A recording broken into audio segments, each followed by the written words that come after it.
સંદીપ ચંપકલાલ શાહ। આજે આયોજન કરવામાં આવ્યું છે પોલીસ અને વૃદ્ધાશ્રમ વચ્ચે, તો કઈ રીતનો? પોલીસ ખાતાની ખૂબ જ એક સરાહનીય કામગીરી ઉજાગર થઈ છે।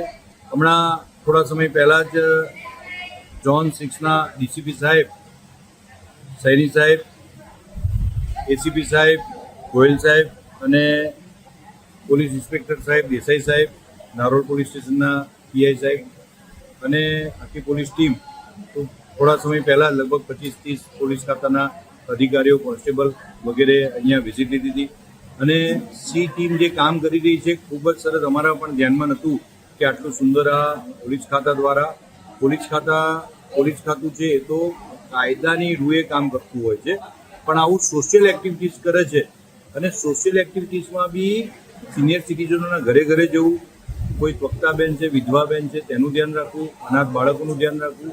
તો આ જે પોલીસ ખાતાની જે કામગીરી છે ને ખૂબ જ સરાહનીય છે અને લોકોને ખબર જ નથી કે આટલી સુંદર કામગીરી આ પોલીસ ખાતું કરી રહ્યું છે। અને પોલીસ ખાતાની જે વાત સાંભળી તો અમે પોતે ગદગદ થઈ ગયા। અને આજે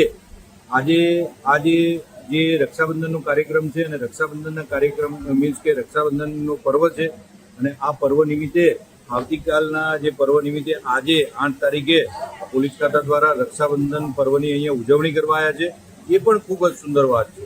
અને આ જે વિચાર જેમને પણ આવ્યો છે 2019થી આ સી ટીમની કાર્યપદ્ધતિ ચાલુ થઈ, એ ખૂબ જ સરસ। જેમને પણ વિચાર આવ્યો છે ખૂબ જ સરસ આવ્યો છે। આનાથી ઘણા બધા વડીલોને અને ઘણા બધા જરૂરિયાતમંદને આનાથી ઘણી સાંત્વના મળે છે। તો અમે પોલીસ ખાતાની ખૂબ ખૂબ અનુમોદના કરીએ છીએ, ખૂબ ખૂબ આભાર વ્યક્ત કરીએ છીએ। અને સૈની સાહેબ અમારા જે આવ્યા હતા એ છે ડીસીપી સાહેબ, પણ એકદમ નોર્મલ વ્યક્તિ અને ખૂબ જ વડીલોને બધાને મળ્યા, બધાને સાતા પૂછી, ખૂબ જ સરસ। દરેકને મારા પ્રણામ। ઓકે સાહેબ, શું કહેશો? રક્ષાબંધનનું પર્વ વડીલોની વચ્ચે પરિવારથી દૂર પરંતુ પોતાના જ આત્મજનો સ્વજનો હોય છે। આમ તો અમારી જે ફરજ એવી છે કે કોઈ પણ તહેવાર અમે અમારા પરિવારો સાથે ઉજવી શકતા નથી, પરંતુ અહીંયા વૃદ્ધાશ્રમમાં આવી અને જે વડીલોને મળ્યા અને જે આત્માથી લાગણી બંધાય છે ત્યારે અમને એવું થાય છે કે આ જ અમારો એક પરિવાર છે અને આનો જે આનંદ છે એક અનેરો આનંદ છે। કેવું લાગી રહ્યું છે કે જ્યારે ભાઈ બહેનના હેતનું પર્વ તમે આ વડીલોની વચ્ચે ઉજવો છો અને તમારી સી ટીમની મહિલા બહેનો વડીલોને આપણે આ સૂતરનો તાતણો બાંધી આશીર્વાદ માંગી રહી છે?